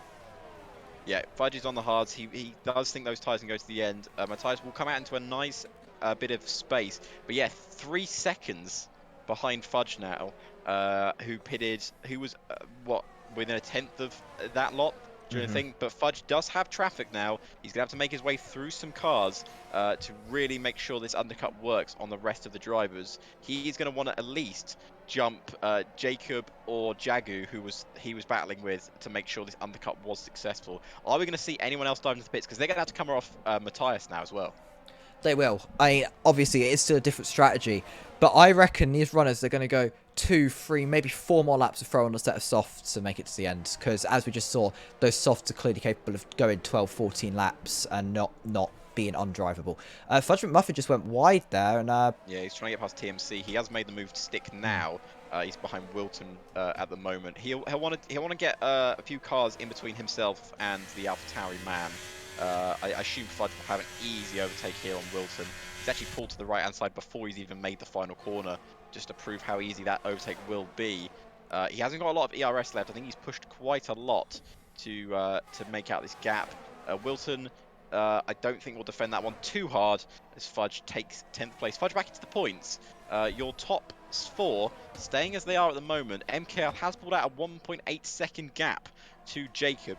When you lose DRS around this place, very hard to keep up with the car in front.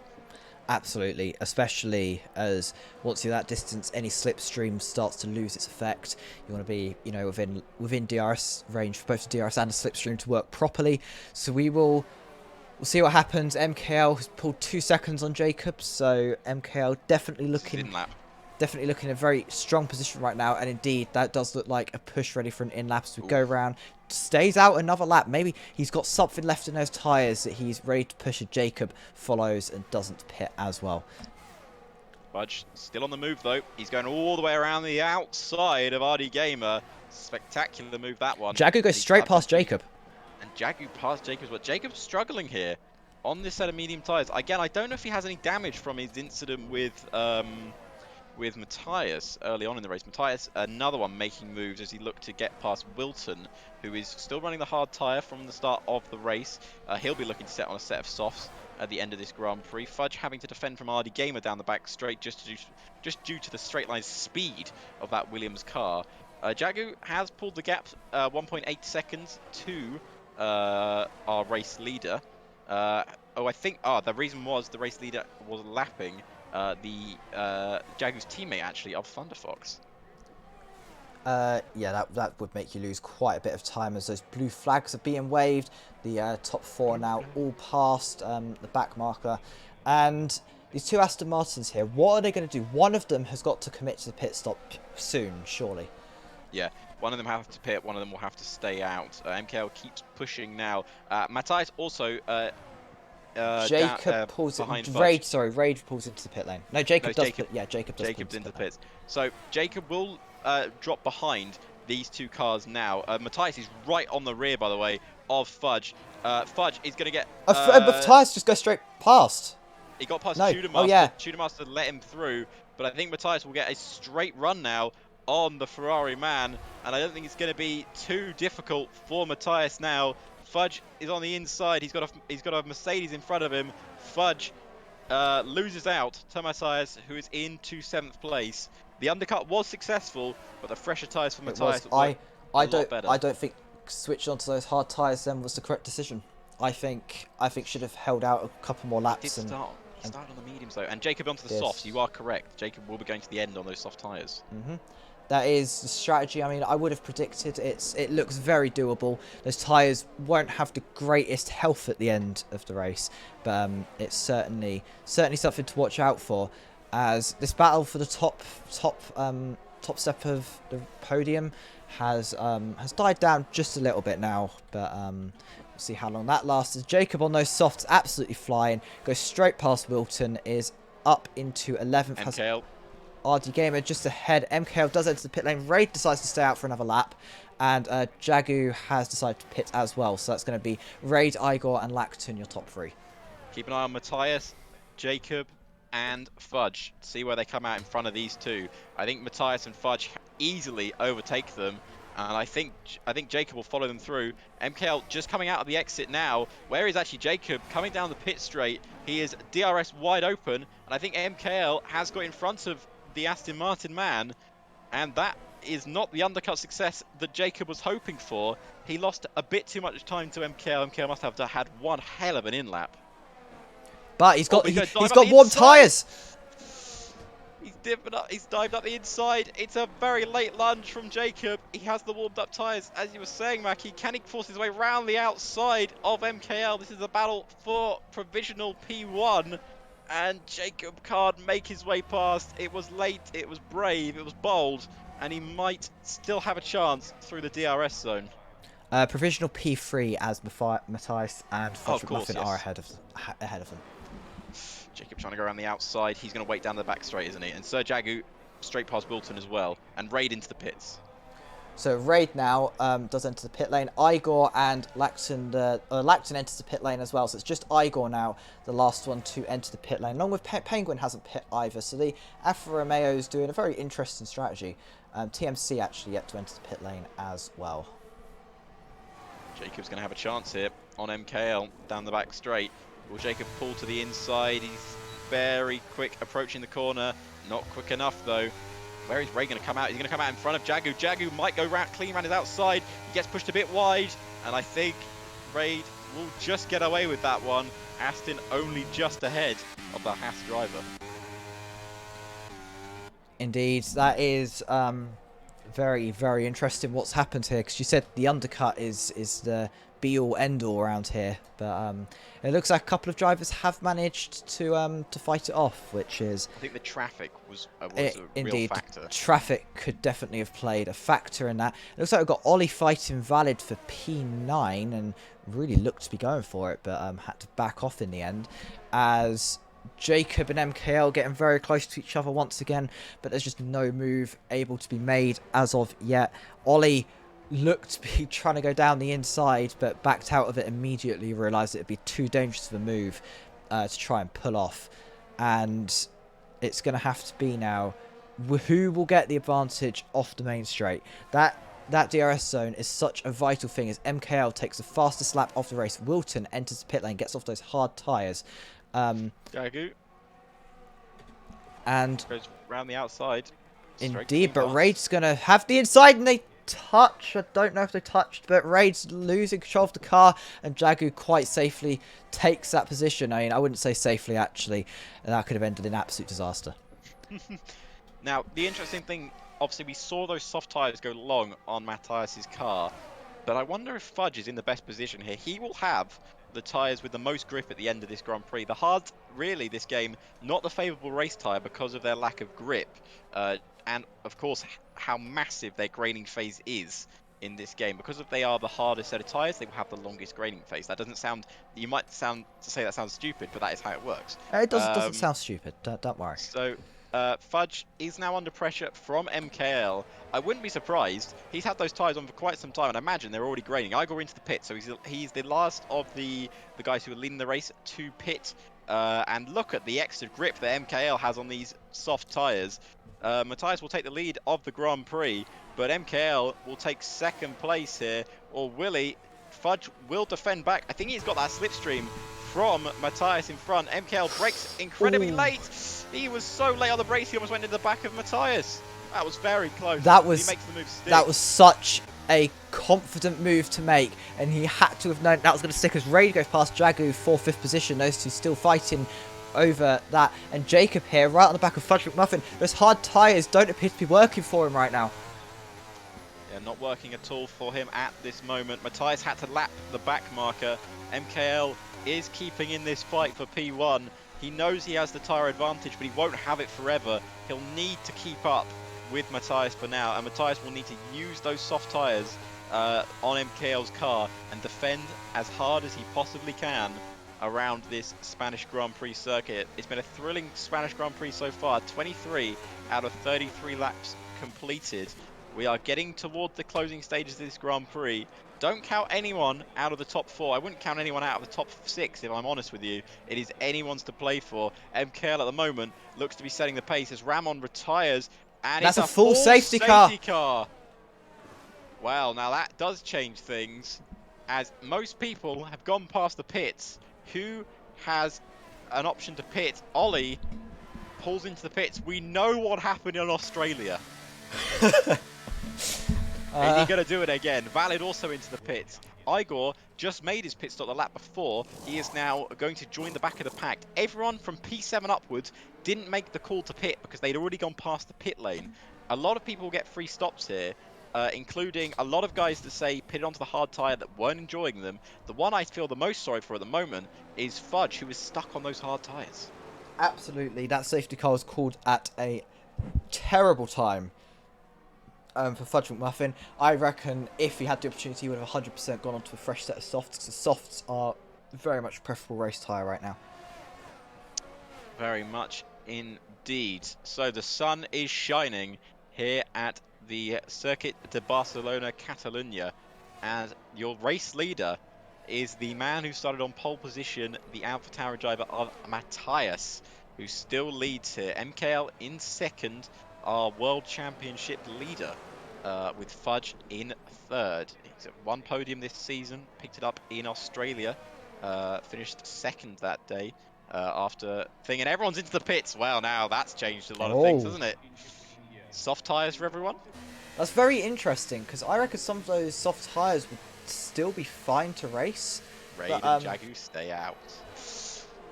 So Raid's going to take the lead of the race on 4-lap-old soft tyres. Jagu's going to take second place on 5-lap-old soft tyres. Igor's going to take third, or fourth, sorry.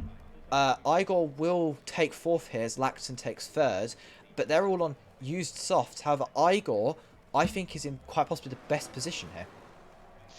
He is. I think he is in the best position here. There's a real chance that Sir Jagu goes into the advertising board. He's taken out a cryptocurrency board on the side of the track because his teammate overtook the safety car to unlap himself, and Raid wasn't expecting it, slowed down and almost broke Tess Jagu there.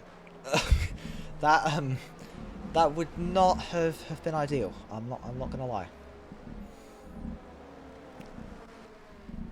Well, now this has been one hell of an exciting race here. We are racing here for Season 7 DRC, Round 3 at the Spanish Grand Prix. We've had excitement for 25 laps, and we're having a closing stage of a Grand Prix decided by a late safety car. Where have I heard that one before? I've heard it in a few places, but yes, I'm not sure if I want to mention those places. No. Australia this year Hmm. in DRC when we had Yeah. 25. That was a race. Yeah, that was one hell of a race. I still wake up screaming. Um, but yeah, this has been fantastic. This race, this has been great racing. Shows how competitive our grid here is for tier one, and honestly, shows how clean some of our drivers can be when they decide to be clean. Absolutely. Clean races is what we want to see, but we don't always see it. It's we've had a couple of races where it's a bit of messy racing, but they've definitely cleaned up their act here for the Spanish Grand Prix. And, under safety car, I think I haven't really plugged much so far this race. I usually do it all at the end, but while you're all here watching the safety car, I might as well do it. So, DRC powered by Milestone. More information on the website and in the Discord. Website at, well, what's the website again? It's linked below. I don't know. DRC something. I don't know the actual thing, but it's linked below. You can join the Discord at discord.gg/digital racing and follow the Instagram at Digital Racing Championship. And you can, of course, keep up with the community in both those places. Yeah, that's all I've got to say. Yeah, well, I'm looking forward to this. This is gonna be a good restart. We're still waiting for the safety car to announce it is coming in. Currently, the man in the back of the grid, Thunderfox, has unlapped himself, and he will be looking Matthias to regain. is dropping down. Matthias? Is he spun? I'm not. Oh no, he's. No, I don't know what happened exactly there, but he's made up. He's gone back 2 up positions. It's fine. I think he was allowed to. I don't know. That's fine. It's a common bug under safety cars. It can happen. Oh yeah, EA game. Just got to expect things to break. Yep, EA games are renowned for this. But safety car not been called yet. Unless it gets called very late, we may have another lap around the safety car. I don't think it'll be called at this point because we have gone past the safety car line and the pit entrance. So one more lap onto safety car. We'll restart on lap 28 here. And I'm actually really looking forward to this restart. Also, I've only just noticed Fudge McMuffin went onto mediums. Must not have any soft tyres left. That is a very interesting decision. We saw this back in Australia. I can't remember which driver. One of the drivers put on a harder set of tyres and just lost everything. Yeah, Fudge has been quick though. And there's either a huge mistake from Fudge, or it's going to be a master stroke of strategy because they might warm up quicker. So everyone is on a set of soft tyres bar Fudge and Thunderfox, who I think disconnected quite some time ago and is running 19th on 15 lap old hards. Yeah, Thunderfox is DC'd right now. Yes. Isn't actually able to race. Unfortunately, might be able to rejoin for the restart if they are quick. But yeah. So yeah, I'm actually I just don't want this to be another Australia mess. It's it's worrying me a bit. Safety cars do tend to lead to safety cars, but because of how late this safety car has been called, I don't think we can get another safety car. I think the rules of the game state that we won't get one. Because we're restarting on lap 28, and that will mean we only have a few laps left. I believe a virtual safety car can be called in that time though. Okay, well, safety car in this lap. Raid will lead us away here at the Spanish Grand Prix, followed by Sir Jagu, followed by Lacton. Everyone behind Lacton, Igor, MKL, Fudge, Jacob, Matthias on new soft tyres. Everyone else on used or new sets of tyres.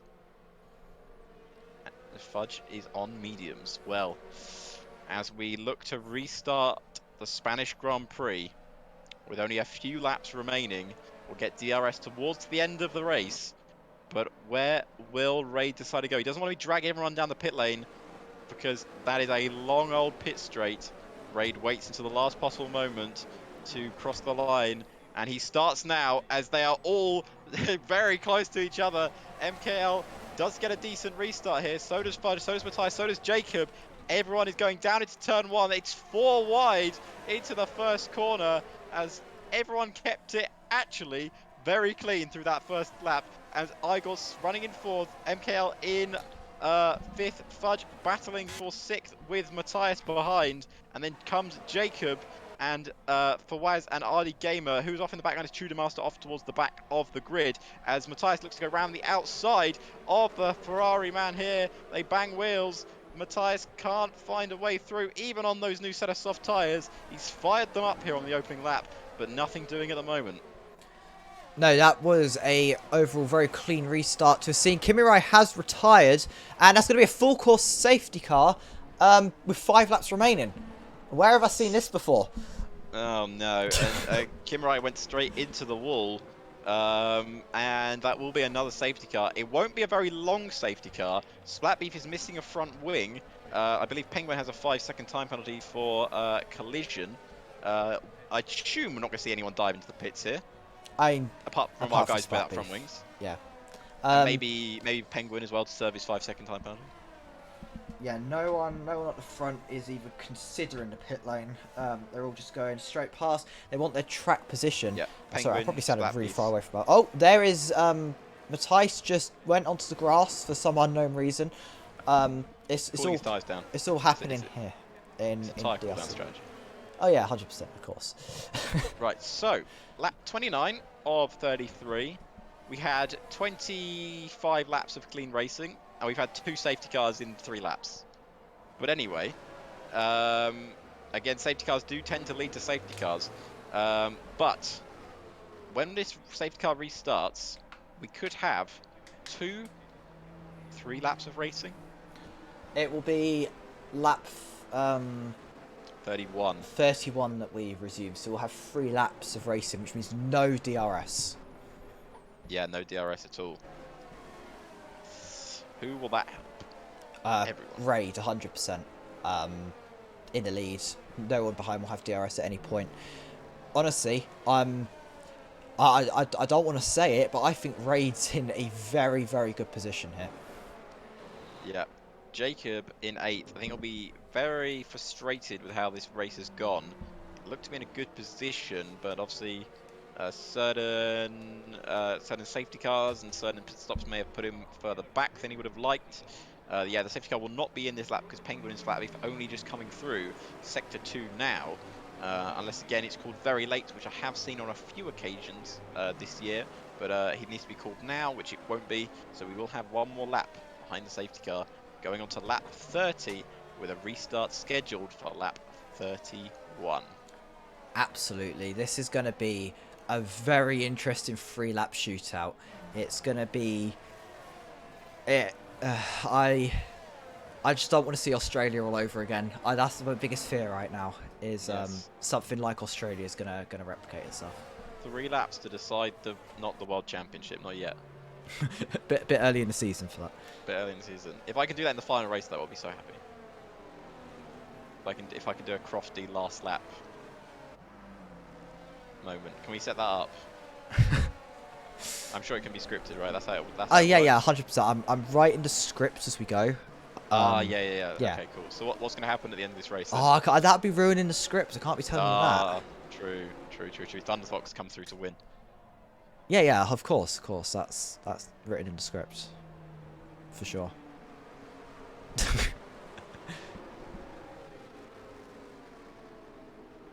Right. Well, anyone's race, I'd say.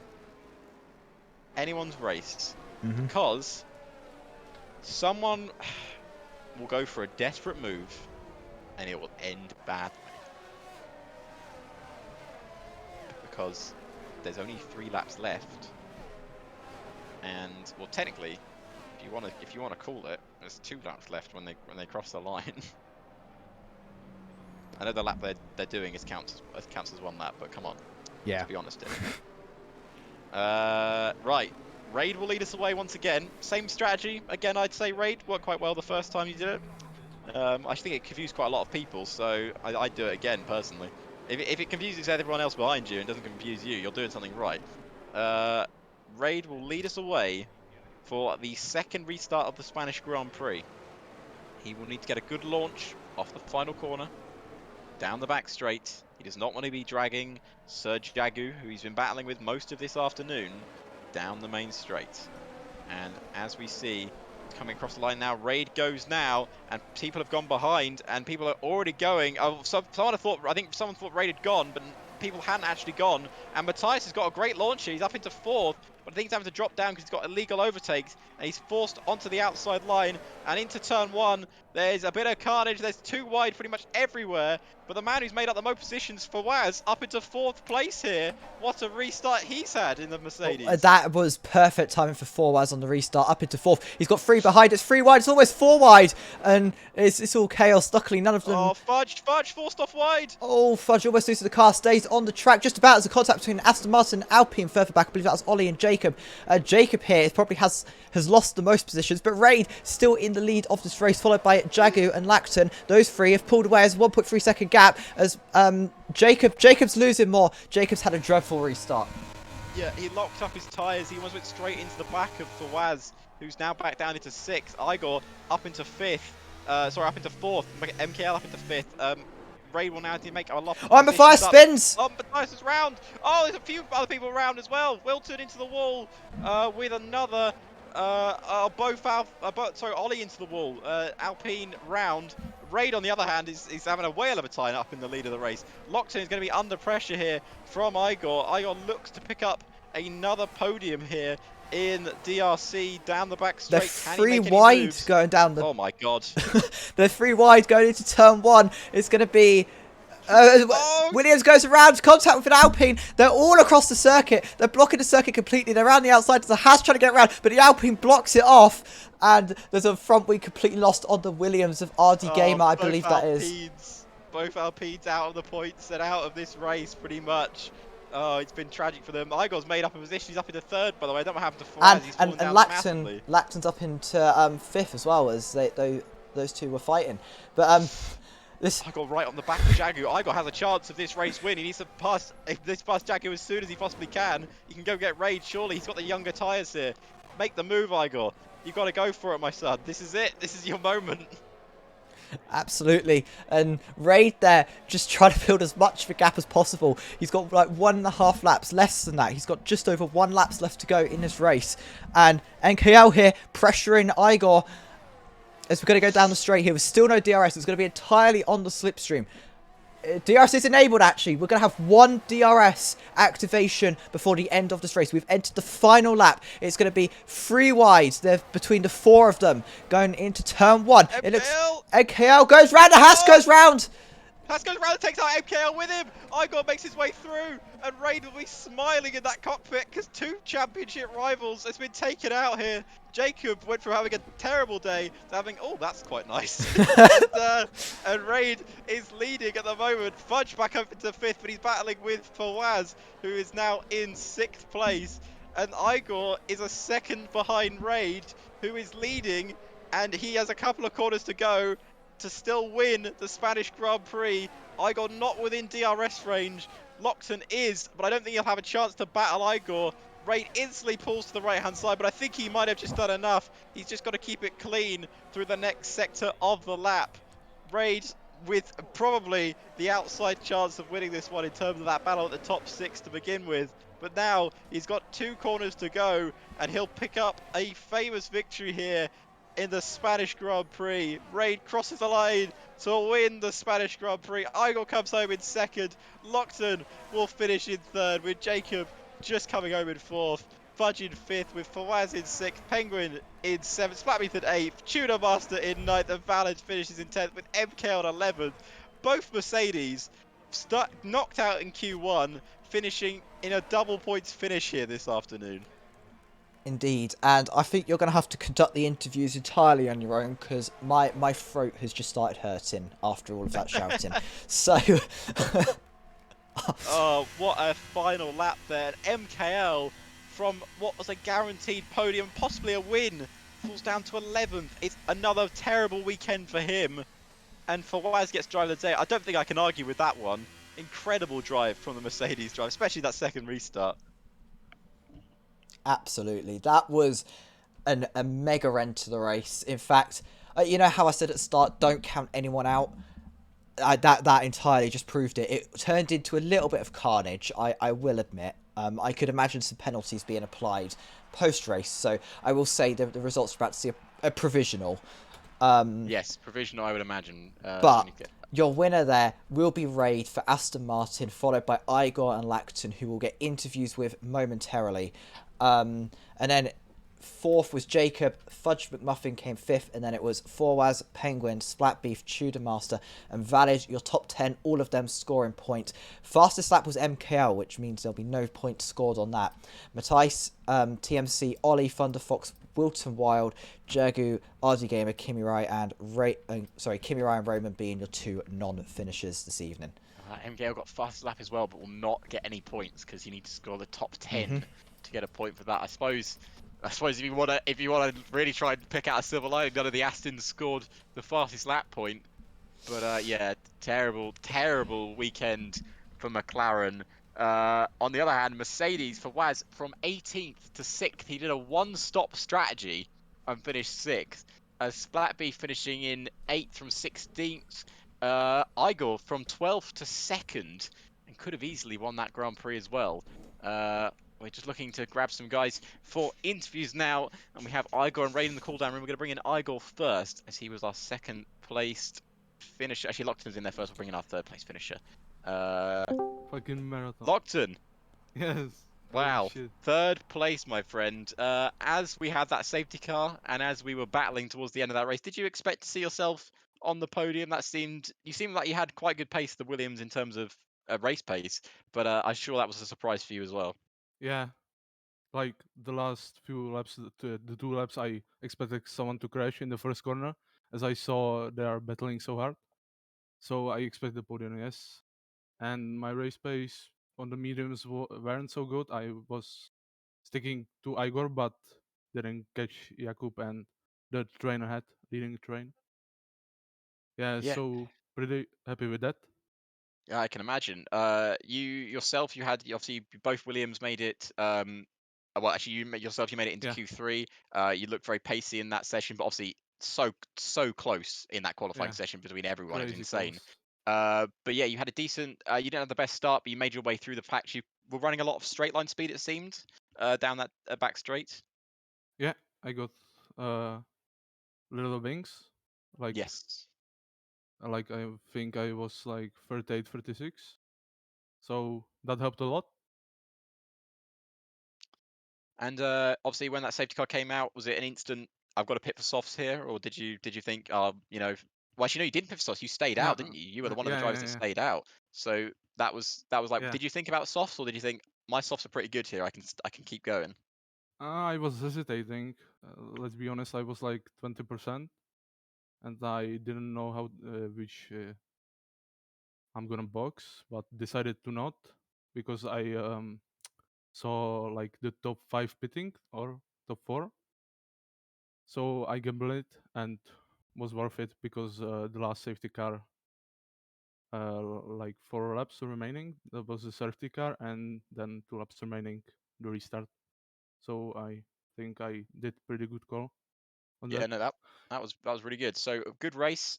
We move on to the next race weekend. Oh, also just a quick mention to your obviously I didn't score points in the end, but your reserve driver doing very well Yeah, in Haas. That was very impressive yeah, indeed. You got a good selection of drivers in your team. But we go to Spa next weekend. I believe it's another sprint race if I'm not mistaken. I think so. Um, Yes. so are you looking forward to Spa? Obviously, it's a fantastic circuit, and the sprint I think will add a bit of jeopardy to it. Yeah, it's gonna be tricky with the low wings. I don't know which I will be running, or low wings like 3-4, or higher wings like 7-6. It's gonna be interesting with the wings. Yeah, I Well, expect myself like top 10 at least, top 5. well, there you go, confident man. Well, thank you, man, for joining us. Congratulations on your P3 finish. Thank you. Thank you, man. And we're going to bring in our second place finisher now.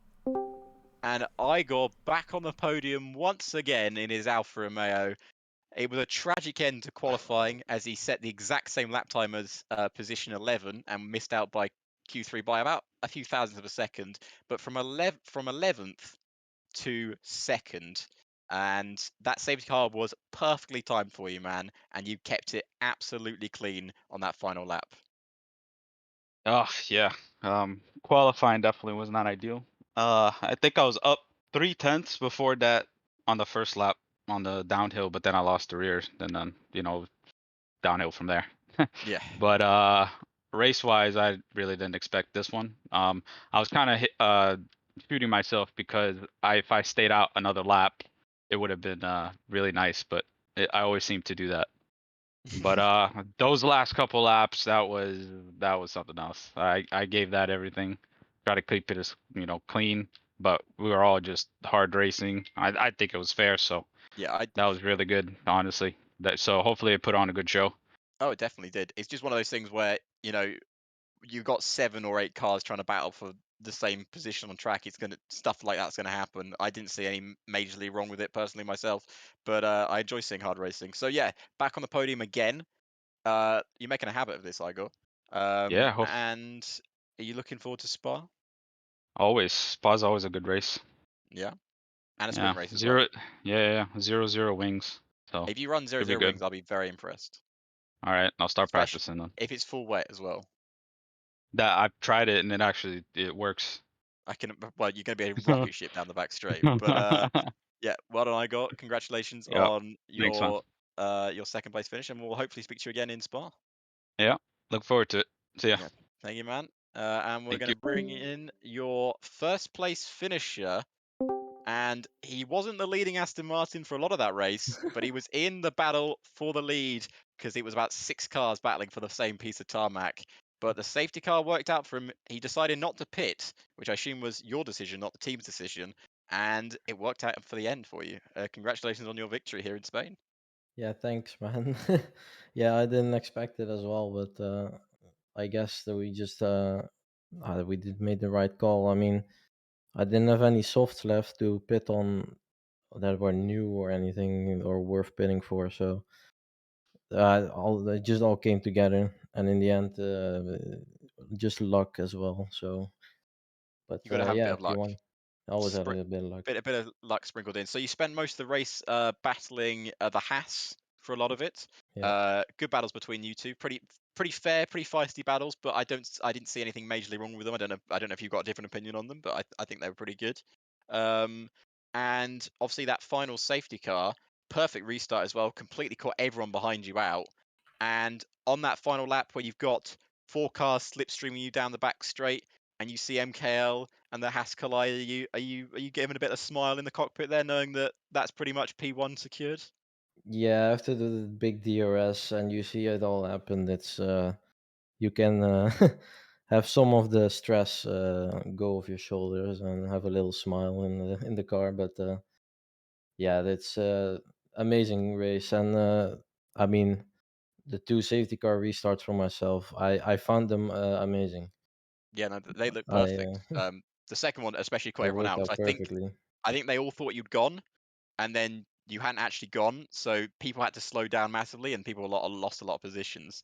But yeah, no, fantastic restart, fantastic race pace as well. Because to be fair, the madness of a qualifying session, I don't think I've seen a DRC qualifying so No, close in my it life. was very close. You actually almost got knocked out of Q2 because of how close it was in that Yep. session, but you made it through. Yeah, I had to Um, risk it. and in Q3 as well, nothing to separate. Obviously, I know your teammate put it on pole position. I imagine Mhm. he's probably quite frustrated. I know he finished P4, but his championship rival finished down in 11th, but I feel like he could, he probably could have had a bit more there this afternoon. Yeah, I guess maybe the Aston look was favored in my way this race for one Well, for this one around. Maybe he'll get the luck next time again. you had a good race in Bahrain.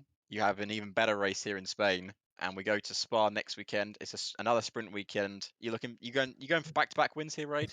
Is this the title race on? Are you pushing for the title this season? Hopefully, as long as it doesn't rain in Spa, I think I'll be fine. Well, clearly we've been proven that that doesn't happen.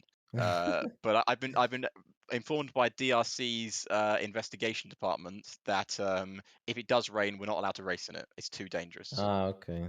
Yeah, So you're only allowed to use the inters, not allowed to use the full wets. That's what I've ah, been told. But anyway, Raid, congratulations on your victory. yeah, thanks. Thank you, man, and we'll chat to you hopefully in Spa. Hopefully, see you guys. See you, Braid. Well, Mackie, another race weekend comes to an end. A fabulous Spanish Grand Prix and one of the closest sessions in DRC history. I know your voice is completely shot from that race, so I won't ask you too many questions. But yeah, any closing thoughts? I know you're going to do some plugging of stuff, but any closing thoughts from that race? Close qualifying, close race, carnage at the end. I mean, it's everything you expect from DRC. You know, It's the DRC guarantee. And we're still messing people's names up. I mean, yeah, that's well, you know, I want. Can I don't know, Edging, if you're listening, if we put DRC guarantee on a T-shirt, at least 3 people will buy it.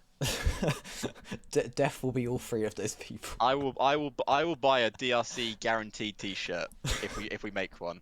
Is that something we can do? Hang on, I'm getting it in my ear. No, apparently it's not. Apparently it's not on. Well, anyway. Yeah. Apart from that, Mackie, do some plugins. Plugs. That was DRC round 3 of season 7, powered by Milestone. Information on both the website and the Discord. Website is linked below, discord.gg/digital racing, and follow us on Instagram as well at Digital Racing Championship if you really want to. I mean, no forcing you to. But yeah, that was a brilliant race, and we're back next weekend with Spa.